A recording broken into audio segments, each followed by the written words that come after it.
The health insurance industry, still shook after the murder of Brian Thompson, is vowing to take a look at making some changes. Oh, they're going to take a look. Right, they're going to get right on that. Speaking at the Reuters Next conference in New York, Amazon pharmacy chief medical officer Vin Gupta, which I don't know why Amazon has a pharmacy chief medical officer. That doesn't seem right. But he acknowledged some systemic issues that were fueling public anger. Oh, okay. Well, that's interesting. Here's what he said: our health system needs to be better. There's a lot of things that should cause a lot of outrage. Oh, okay. All right. I think maybe he's getting it. Maybe he's getting it. There's an admission there. Now, some of the things that, of course, should cause outrage is the fact that 60% of all bankruptcies are a result of medical bills. And then in other countries, by the way, medical bankruptcy does not exist. Yes, that's correct. We're the only country that has medical bankruptcies.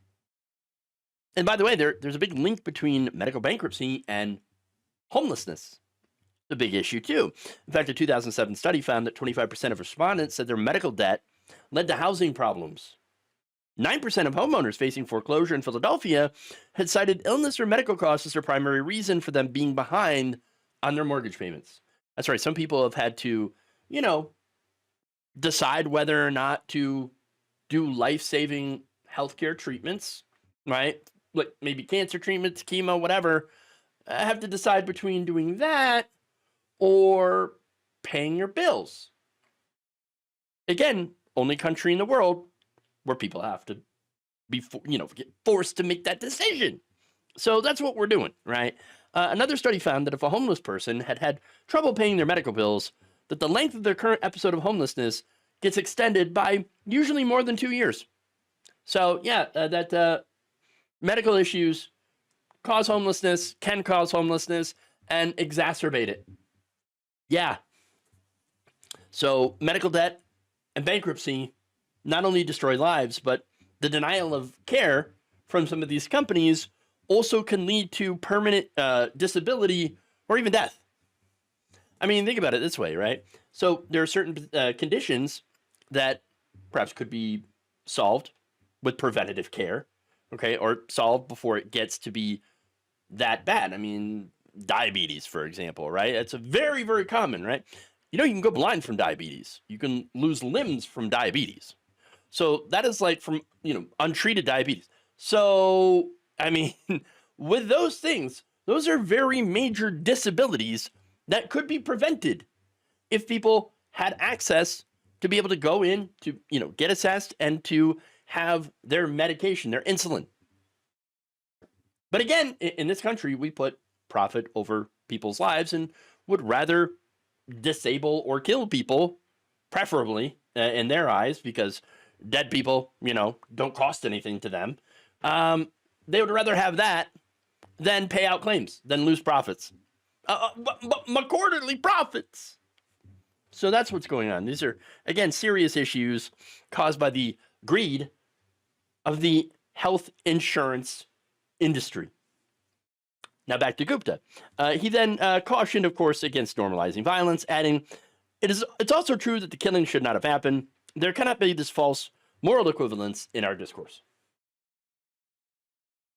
Okay, but hold on. I don't really think that there's a false moral equivalence here.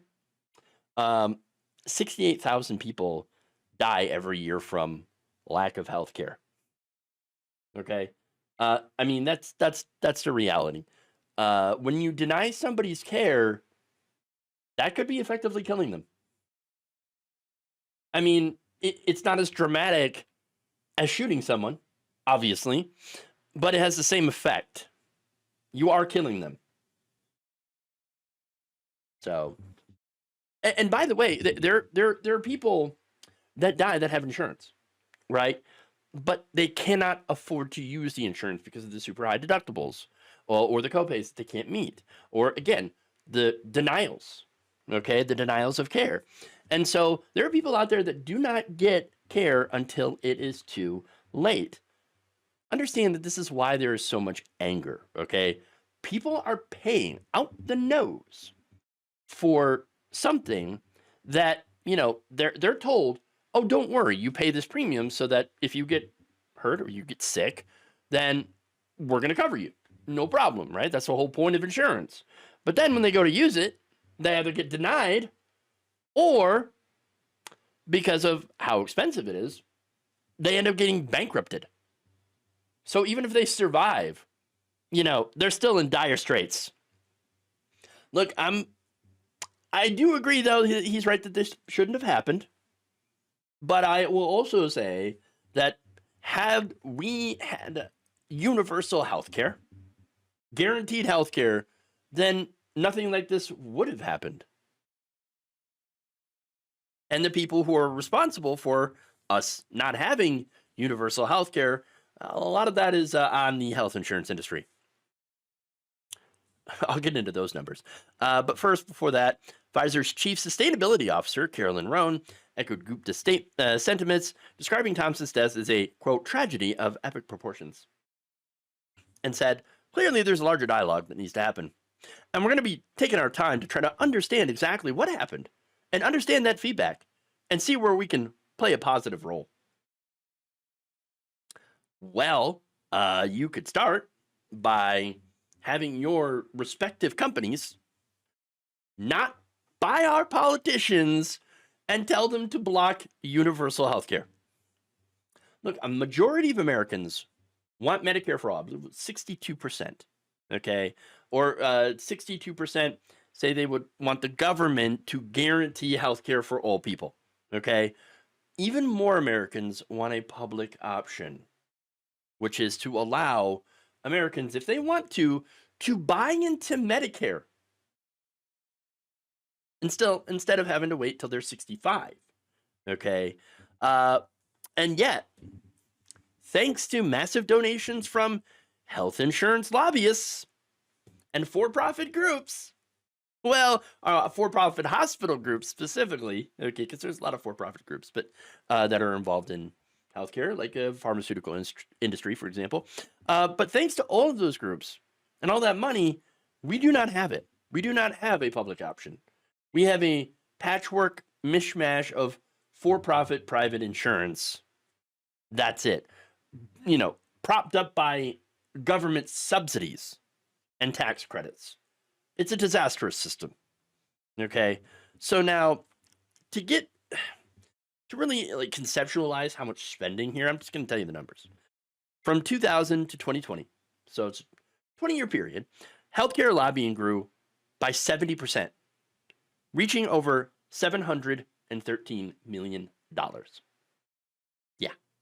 So this is from health insurance companies, device and drug makers, as well as hospitals and healthcare consultants and other groups.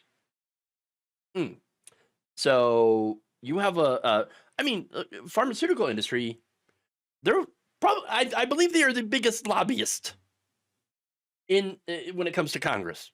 So they spend astronomical sums of money in order to block, for example, Medicare and Medicaid from being able to negotiate drug prices with pharmaceutical companies.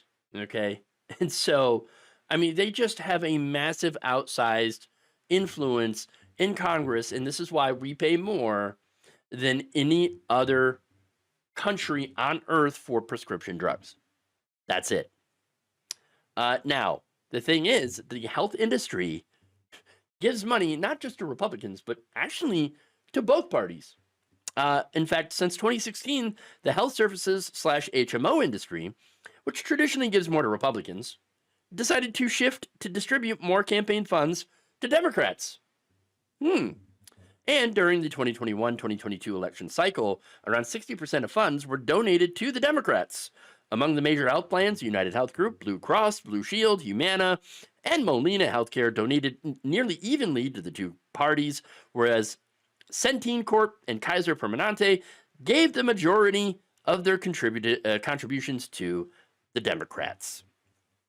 And so, yes, Republicans, they get a lot of health industry money, but Democrats actually get more, which is why We not only do not have a public option, because remember, Joe Lieberman killed the public option when it came to the ACA, okay? And then why Democrats have just defended the ACA and have said no to Medicare for all. And even though Joe Biden talked about, well, yeah, sure, public option sounds be great. Hasn't talked about it since the election, since 2020, basically. Immediately dropped it. So yeah, no, we're Obamacare, fine, we're going to defend that. But a lot of people are very unhappy with the ACA. Even though, yes, it does poll well, and it's a lot better than what we had before, still, the ACA is a failure when you still have a lot of the old problems that still exist. And so we should have a public option or should be moving towards Medicare for all. But we won't because of this money. And by the way, remember, in 2020, Democrats rallied to destroy Bernie Sanders before Super Tuesday because Bernie Sanders wanted to do what? Medicare for all. One of the reasons that they tried to destroy Bernie Sanders. That said, this is why these health insurance CEOs, why their words are, or these executives, I should say, because the CEOs are currently hiding, but it's why their words are empty. Okay? There's more. United Health Group CEO Andrew Whitty did write an op-ed for the New York Times, where he admitted that the health system does not work as well as it should. And we understand the people's frustrations with it. Oh, do you? Oh, do you now? No one would design a system like the one we have, he said, and no one did. It's a patchwork built over decades. No, no. No one would design a system like this. You mean that's massively for profit? That profits health insurance companies and executive? Yeah, he's right that it's a patchwork, right? But that's by design because you and your lobbyists have outsized influence in shaping healthcare policy. And so, yeah, you guys, you own this healthcare system because you've spent millions of dollars, hundreds of millions of dollars in lobbying to keep it this way. Look, United Health Group, for example, since 1998, they gave them $100 million to politicians with the promise of, hey, we're going to keep giving you more money, but you got to stop universal health care because the money must flow. You can't get in the middle of our profit margins. And those politicians have delivered stupendously for them. He then, getting back to Whitty, claimed Thompson's work was actually had aimed to make healthcare more affordable and more compassionate. You see, Mangione, he shot the wrong guy. It was, he was trying to help.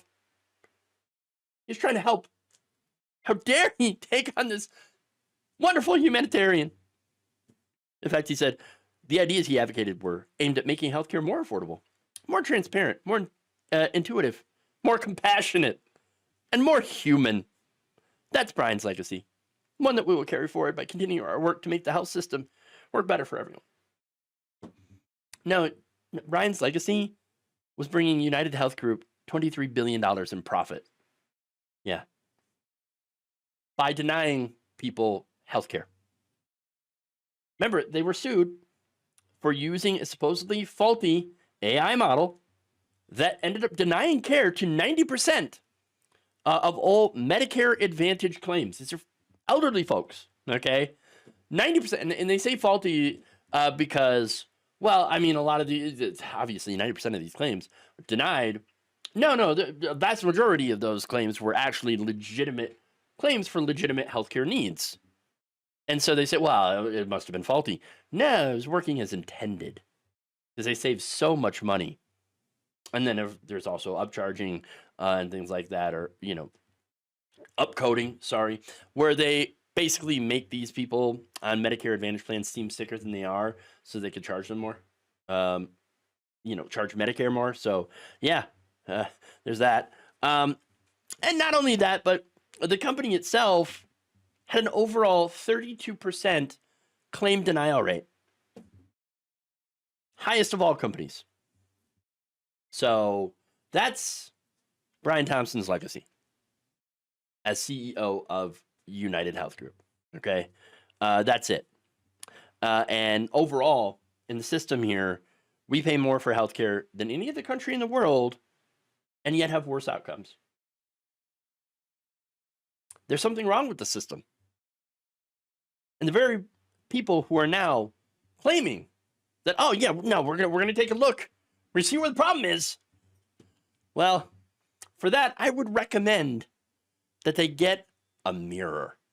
Thank you for watching. If you enjoyed this video, please like, share, subscribe, hit the bell icon in order to get notified whenever a new video is released. And if you want to support independent, progressive media through this difficult time where it seems like everybody is shutting down, you can become a member on our YouTube page, you can become a subscriber on Facebook, or you can go to my Patreon. It's patreon.com/Jeff Waldorf. Thank you.